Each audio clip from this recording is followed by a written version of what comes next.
This is Grayman Media content. I'm Jessica. I'm Devin. We founded a media company to help promote local artists and goof off with our friends. It's not always easy running all these shows, but we decided to add another to our list. This is The Other Show.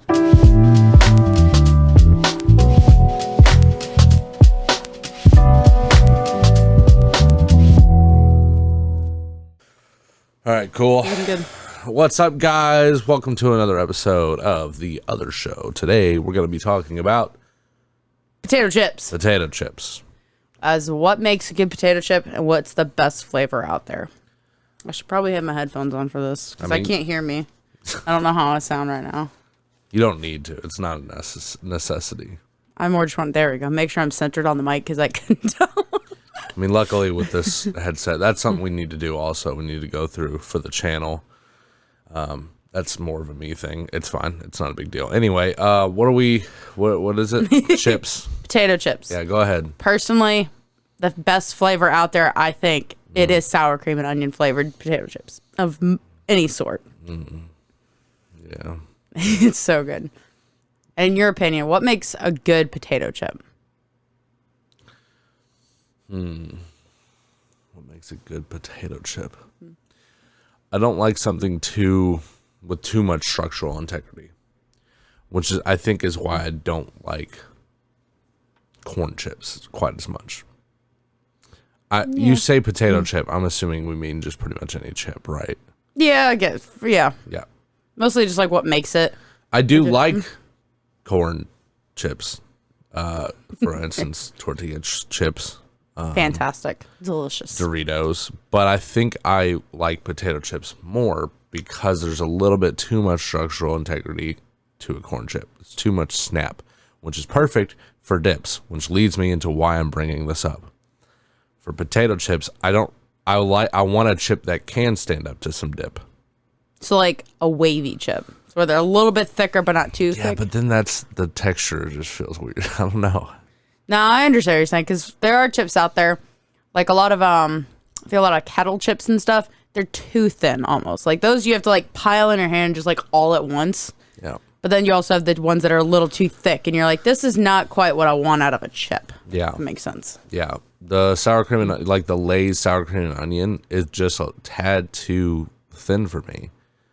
The flavor is outstanding, but textural wise, I think it's just a tad under. And you know, you already know I'm the same way as you. Sour cream and onion all day. It's the best one. It's the best one.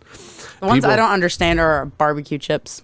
I don't understand why people love those things. They're only okay. First off, Grippos. Okay, they're the best. They're the best barbecue chips in the game. Okay. I don't think I've ever had those. If I do, I don't remember. Well, this explains why you don't like barbecue chips.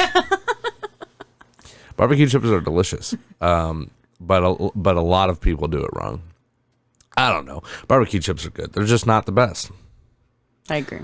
I think we can all agree what the worst is, and that's you f***ing weirdos who like salt and vinegar chips. Salt and vinegar, I don't know. You got to be in some kind of weird mood, right? Yeah, you might. I don't.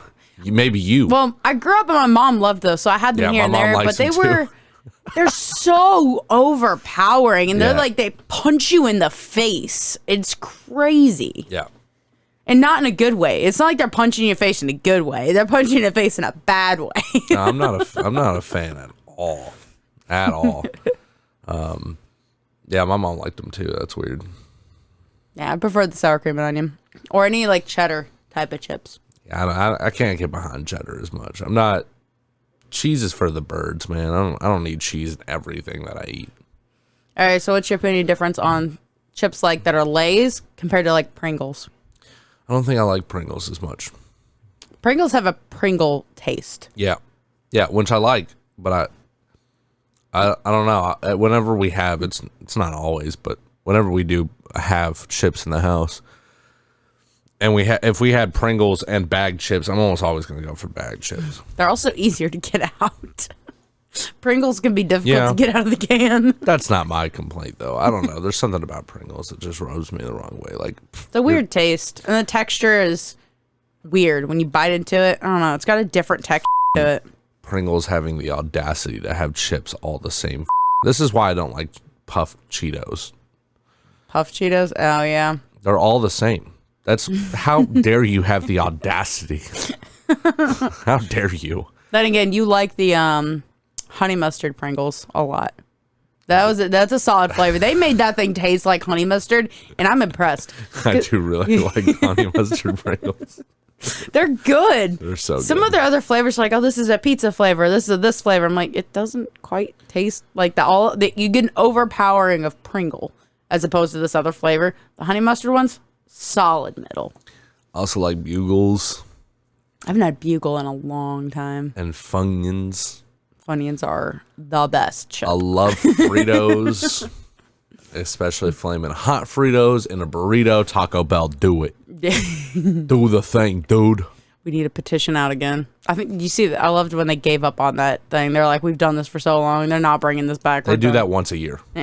I've been a part of that movement, the Beefy Crunch movement, for like 5 years. They do it once a year. They just get down on their luck, and then and then a couple months later, they're like, we're back, bitches. Anyway, I don't know. I think the Funyuns might be, they're top tier. But They're so good and so underrated and so overpriced. It's annoying. I'm a gross ogre, and I love onions. Onions are delicious as long as they're done right. Which is why I like Funyuns, because it's like basically just a bunch of onion and garlic powder just on a chip. It's so much onion garlic powder. Yeah. It's fantastic. It is really, really good. I don't know, man. One of the only kind of chips I really don't like, baked potato chips, not really that good. Baked chips, yeah. Those, and again, baked and kettle chips. They both have a weird texture to them compared to regular potato chips. I don't know what it is, or the way they're cooked is different. It just, well, I know they're cooked differently, but the way it's cooked differently messes with the texture in a weird way. I don't know, man. If you're gonna eat potato chips, like, why are you kidding yourself? Why are you fucking around with the baked stuff? It's like, if we're gonna have cake, why are we getting sugar-free cake? Like, you're just gonna do it and just portion yourself. It'll be fine. Yeah, but then again, at the same time, I fall into this trap a lot of when you go onto a diet, it's like go all in, and it's like you can actually get a lot of work done making small incremental changes. So maybe, I don't know. For me personally, baked potato chips, not it, bro. It's not the move. No. That's not the move. Give me a bag of Lay's. I'll finish them off. They're fantastic. Yeah. I don't know. Chips as a whole, I give it like a 4.5. I know we're not rating chips. That's not what we're doing today, but one thing I don't really like, I'm not a big fan of Cool Ranch Doritos. I don't know why. That was going to be a question. I was like, where do you stand on the Doritos?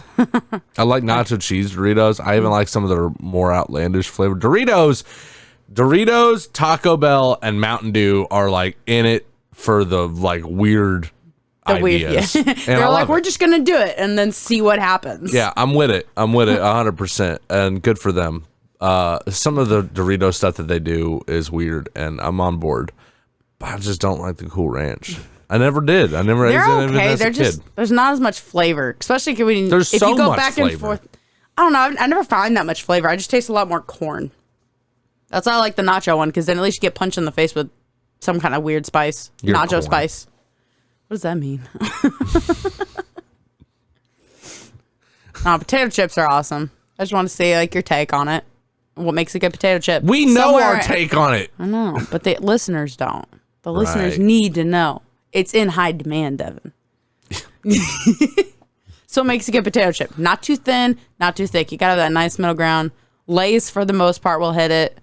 And most, like, even store brand ones, like, as long as they're, again, you're not going too thin where there's no texture or there's no, like, structural integrity. And you're not going too thick where you're eating just like a cracker. Those I hate. I hate chips that are way too thick like a cracker. I hurt my teeth. Oh, you got soft teeth? Part of the soft teeth community. Crunchy Cheetos all day. Dude, crunchy Cheetos are, oh my God. Way better than, and also if a chip has the option to go flaming hot and you don't go flaming hot, you're a coward. I said it.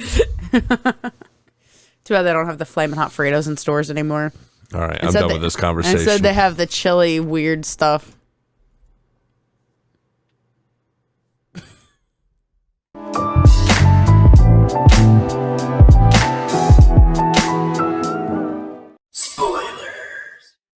What's our second topic? All right, Devin. So. Uh-huh. What did you think About? of Mandalorian season 1 and 2? Season 3 is on the horizon. I don't know when. I'm pretty sure. I think later this year. Yeah, I think or at least so. they start. I don't know if it's releasing, but I think that at least they're starting filming. I don't know that part. I read But an article season about 1 and 2 are done. They're out. And spoilers, obviously. There's also a little bit you get to see where they might go with Mandalorian and the end of Boba Fett. Yep. But as far as season 1 and 2, initial thought in like 2 sentences. Go. I don't even know how to speak at a 2 sentence. Like, I think I'm already over it. I can't do that. So when I was first watching The Mandalorian, I didn't. First off, I did not think it was going to be as big as it was at all. I just thought it was going to be, because like there's a lot of Star Wars stuff that doesn't make it as big. Like Clone Wars has a cult following. It's gotten much bigger now that the universe has expanded. Yeah, people need to go back and see some more of the history, which Clone Wars gave a lot of people a lot of good history and back history and stuff like that. Yeah, Filoni is done an incredible job at making the universe much more expanded and giving us more to watch. He's great. So is Favreau. They're giving us everything that I loved and wanted out of Star Wars. As when I became a little bit older after I'd watched it, I wanted to know what the world around what was happening was like. And that's what this new universe is. It's showing you what this planet's doing, how these kind of societies working, while this other stuff is probably happening, like 7, 8, 9, all these other things that might be happening over here. But this is what this little planet's doing. This is just what these guys are doing. That's really cool to see, to literally feel like you're in the universe as opposed to just on this one very straight mission with these very particular people, if that makes sense. I mean, yeah. You're talking about Clone Wars. Any of the ones after, like the 6 and Clone Wars, even after you expand after that, it's not very straightforward. Like, these are the only people you're following. It's just exploring different worlds and, like, the way those worlds are intergoing with each other, which is kind of cool. I don't know. I'm just a big Star Wars dude. There's a lot of people who are really upset with the sequel trilogy that Disney made. Look, I'm not the biggest fan either, but here's the thing. Here's the one is. Here's the thing. Yeah, but that's the same people. The same people when we were kids and we were watching episode 1 through 3. All the people who liked 4, 5, and 6 were pissed at the prequel trilogy, and they were like, "Oh, I just choose that it's not actually canon," and it's like, bro, chill out. And we're doing the exact same thing. No, because like I know they're canon. It's just I don't know. It felt rushed. It didn't feel like there was a lot of extra stuff in there. Not enough dialogue in there to explain some stuff. I don't know. I don't see that. I don't know where you're getting that from. But hey, that's your opinion. You're allowed to have it.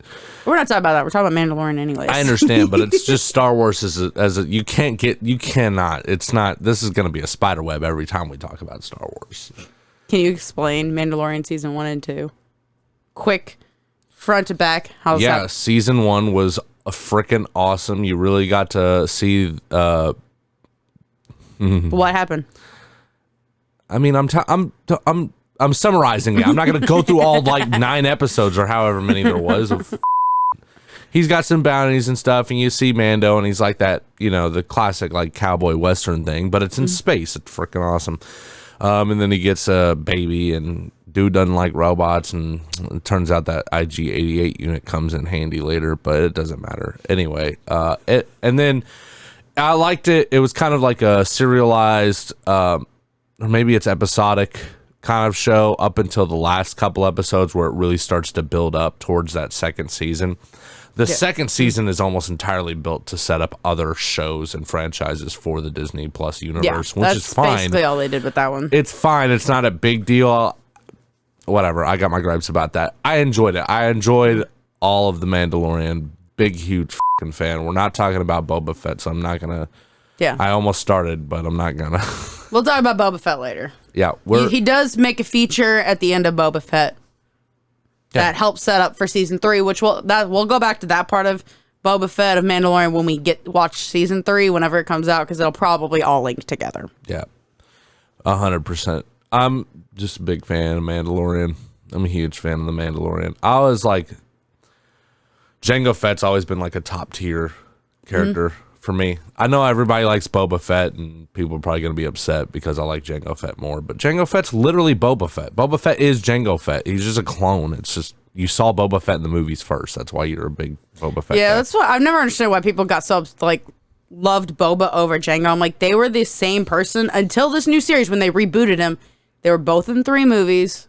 Actually, not even 3. No, Jango was only in the second. Either one, way, really. like you only see them for a very brief amount of time. Like, why did we latch onto one over the other? Boba Fett's been around longer. That's why he was the original Mandalorian. Even though canonic or in the timeline speaking, he is like one of the last Mandalorians. In all honesty, Yeah, pretty and much. he's not even a Mandalorian technically. He's just a clone. But Which is also a gripe I have with the Mandalorian. He's not actual Mandalorian. No. He joined a He's a cult. foundling. Yeah, Yeah. he joined a cult, and none of them. I want to know.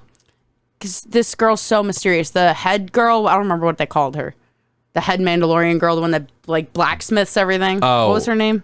Did they have a name for her? yeah, they do. I can't remember it. Is she Mandalorian? Because her whole, they don't want to give us too much information about her, and I'm assuming that's on purpose, so it's kind of mysterious. She's just kind of always there type of thing. She's the armorer. But like, I think that's what her. I kind of want to know if she was from Mandalore, and that's why she's really pushing this cult to try to get her own homeworld back. Because I'm very Yes. curious about this. What? The other Mandalorians aren't from Mandalore. They're not actual Mandalorian. They joined a cult and call themselves Mandalorians. The other guy? Even Din guy Djarin who- or whatever was not from Mandalore. Yeah, he was a foundling. Yeah. The But he's guy, not a Mandalorian. But the guy who fights Mandalorian in a show that we're not reviewing currently has a namesake that's tied to a family of Mandalorians that used to live on Mandalore. That's why he has a family title to the Darksaber. Well, he said that, but we don't have any proof of that. It's what the f are you saying? Yeah, they There's just not threw proof that of in this. there. They just threw that in there for no fucking reason. What do you mean?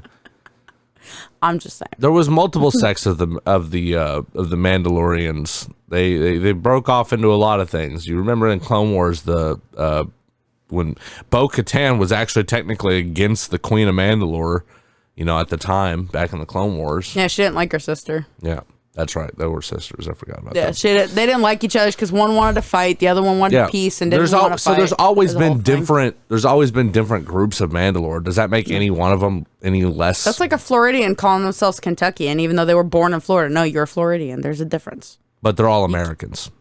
Yeah, but they weren't born in here, so they can't call themselves that. You can't call yourself a Mandalorian unless you're born What on are Mandalore. you saying right now? I don't know. You're being awfully xenophobic. I've never heard of that's anyone fine. being xenophobic against Floridians. Well, I just picked that state by random. Got to build a wall around Kentucky, keep them Floridians out. No, it's fine. Most of my family lives out there anyways. Yeah, we're talking about Mandalorian for some reason. I don't know. Or I understand why. Did you but like where are season we 1 at? or season 2 better? I like At season first- 1. Season 1 better? Yeah. There's a lot more story in there, a lot more I mean, there's tons history of of what's story in happening season there. There is, but like you said, season 2, and that was my issue, is most of it is set up for other shows, which makes sense. They have to introduce it one way or another. And it's not like they're doing a movie and just throw everyone in at once and then start doing backstory. They have to do it little by little. But you kind of lose a little bit of the wow factor when you keep getting random new people in there. I don't know. And the storyline is all over the place because one scene you see that Shaky saw in season 1, I don't remember her name. I think her real name's Gina. I don't remember. Oh, What's her name? Yeah, she used to be the in Rebel UFC. Dropper or whatever. She used yeah. to be in UFC. Yeah. She really. Yeah. But you see her in one scene, she's doing this, and you see her in another scene, she's already doing that in the same season. And I'm like, can we keep consistency at least through the one season? Just keep consistency, and they don't. It's all over the place. And I don't know. The cameo at the end was fantastic. I have no idea what you're talking about. I thoroughly enjoyed both seasons. You made me pick, so I choose season 1. Who's your favorite character outside of the Mandalorian? I was gonna say it's the Mandalorian. Outside of him, who's your favorite character Well, it's in not- either of the seasons? It's not Grogu. That's for damn sure. We see enough of him with the boys. Yeah, Grogu's dope. Don't get me wrong. I don't know. what's his name? I Have Spoken. That guy was fantastic. What was his name? Oh yeah, you liked him a lot. Kron? I don't No. fucking remember.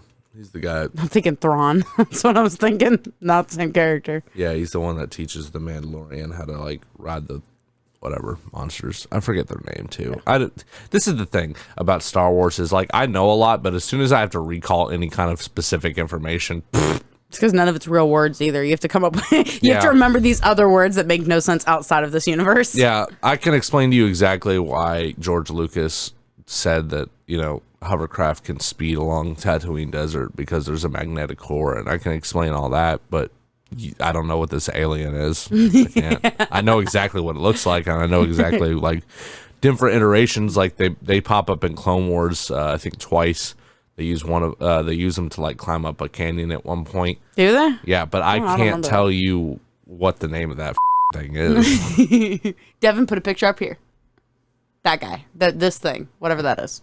That's the thing. But I'm a huge that guy was really cool. I liked him a lot. I don't understand the Moff Gideon bad guy. I'm not Love really him. I'm not really a fan of his. I don't know. Just his whole story is just weird.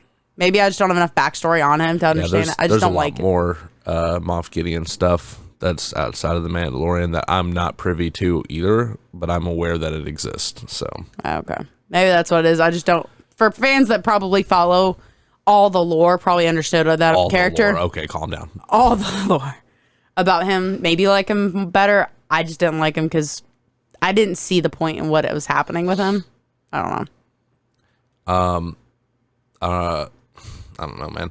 I just really I enjoyed Mandalorian a whole lot. It was way better than I ever thought it would be. It was way more entertaining.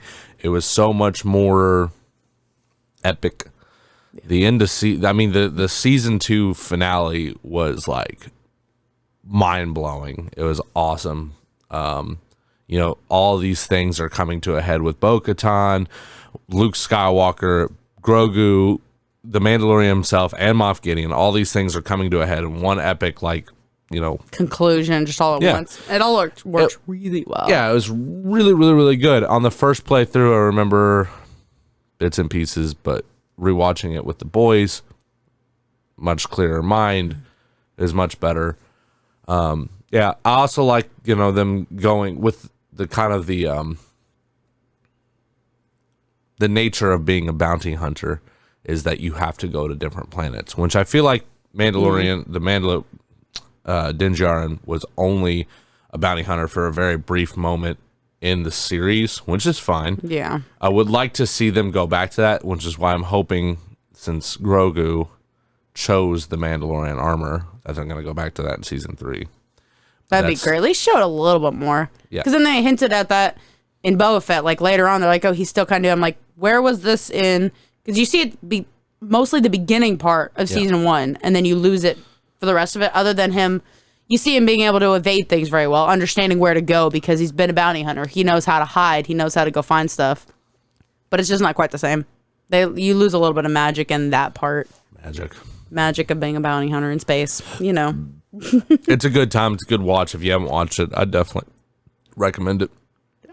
Basically, a bounty hunter finds a kid, wants to keep the kid, keeps the kid, tries to get killed with kid because people keep coming after him. Yep. Eventually takes kid to his own kind. Summary. Meaning his own kind, meaning the Jedi, because for whatever. Yeah, which is also the big thing they focused on, as opposed to finding his actual alien kind and taking him home. They'll never. Oh yeah, they want. The only reason why they won't do it is because they don't want to expose those creatures. But I'm like, that's actually what I feel like he should have done, is try to find wherever this creature is. Which also I feel like somebody out there should have known what he was. Evidently, no one knows what he is, but everyone knows what this other alien and this one and this one and this one are. Doesn't know what he is. There has to be a planet of them somewhere, and he should have dropped him off there. Launched him out in an escape pod, just poof. No, come on. All right, we'll stick with the Jedi thing then. Which is another thing. Watching Baby Yoda on that rock just... And then this whole thing just... It's kind of funny. That's Boba Fett. No, it wasn't. That was a middle-ish season 2 Mandalorian. Baby Yoda's on the meditation rock or ever looking out for, I guess, Luke or somebody to find him. Oh, that was towards the. Oh, yeah, it was. That was the first time Boba Fett made a real entrance into the Mandalorian. Yeah, that's correct. The music score is really cool on Mandalorian, so much so that it's my text and phone call. So, big fan. Getting to know more about Beskar and all that stuff is awesome.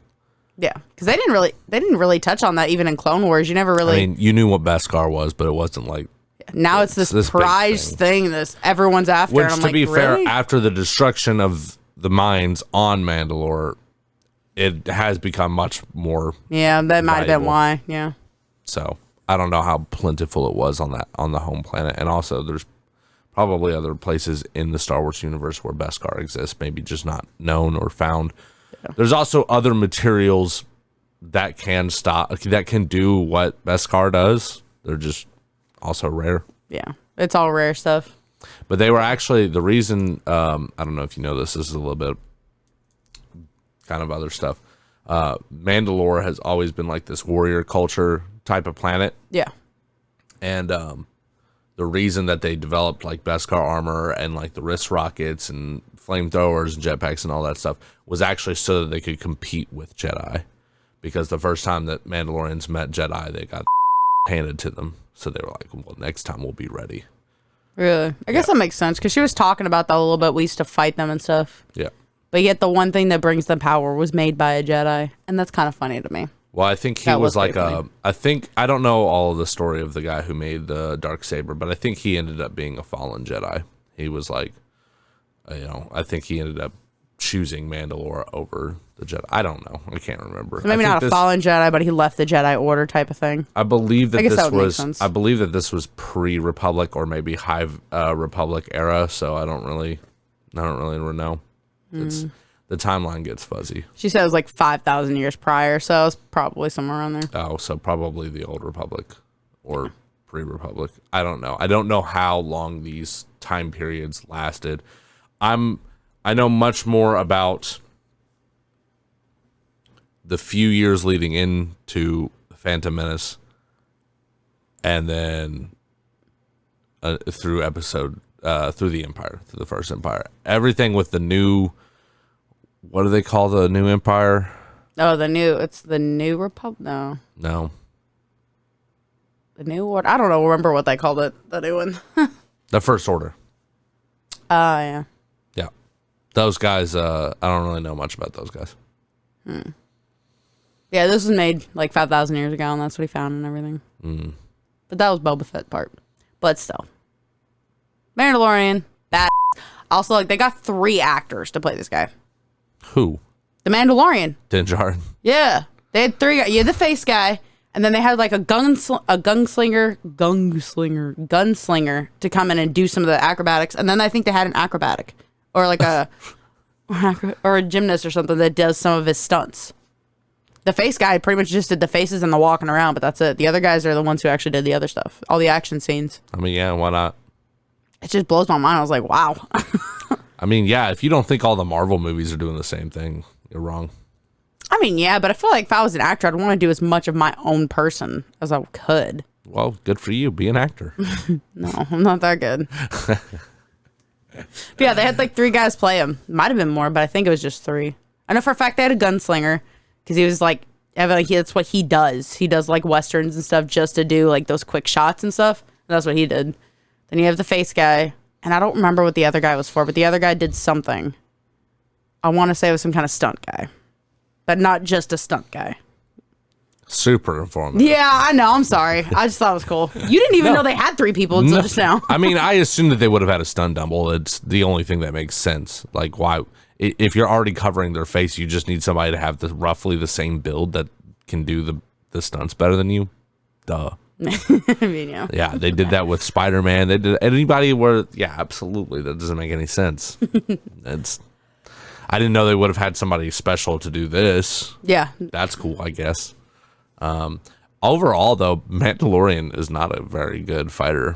That dude gets hit with laser bolts all the time. Yeah, he relies on his armor a little too much. Yeah. Like, I know I would rely on it, but not quite as much as he does. Yeah. Bill Burr's Bill Burr's Fantastic. His arc within the story, man, he really turned himself around. He did a good job. I bet that was like a dream come true for Bill Burr. I don't know much about Bill Burr, but I'm sure he's a big Star Wars fan, and he got to have his own little character development within. Yeah, it was a really good development too, compared to when you first see him, the way he's acting, compared to that last scene where he's run off. He's like, oh, cool. Like, there's a whole thing, and he visually, like, he does it really well when he expresses it, and the way he is acting, it's beautiful. The way that they did the set designs for the Mandalorian was also really cool. Instead of having like typical sets, they had this like movie theater that like used a video game engine to put it up on screen. They did that? Oh my god! Have you not seen this? Oh, dude, I'll put it up like right here. It's really cool. They do. They had this whole back behind the scenes thing where they showed how they did it, but it was that way the characters weren't around a green screen. They could visually see it, and so they were able to act around. Oh, that's really cool. I didn't know that. Yeah, super cool. Really cool stuff. I mean, I'm sure that room cost millions of dollars. Oh, yeah. It's not all right. Disney's got the money. Oh, yeah. Deep pockets. Walt's got deep pockets. You ever talk to the mouse? He's got you on a buck. No, he wants his dollars. Yeah, but he could give you $1. Anyway, Mandalorian season 1 and season 2, I would give a solid 4.5. It's a good rating for it. Yeah. Both seasons combined, Mandalorian as a whole, as of now, I would give it a 4.2. All right, and that gives it an average score of like 4.35, I think, something like that. Sounds right. Somewhere around there. Anyway, yeah, I can't wait to see more. Boba Fett led into some stuff. What we want, we're not going to talk about Boba Fett in whole until there's a season 2. Give us a little more context, because right now they left a lot open-ended, so we're going to talk about that part later. Yeah, there's a lot on the table still, and I would have said the same thing about season 1 of Mandalorian. I don't know how I would have felt if we were just reviewing season 1. Yeah, they left a lot open. You really needed the second season, which, again, they threw a lot of stuff in there, but you still get a conclusion at the end of how from it started and it ended, and they did solidly end it.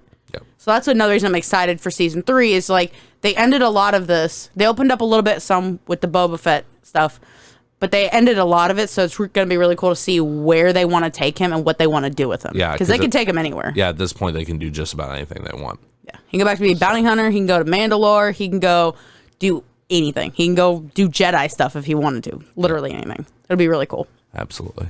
Well, thanks guys for listening and or watching this episode of The Other Show. We will be back next week. Make sure you drink your water. Drink all the water. Bye. Bye.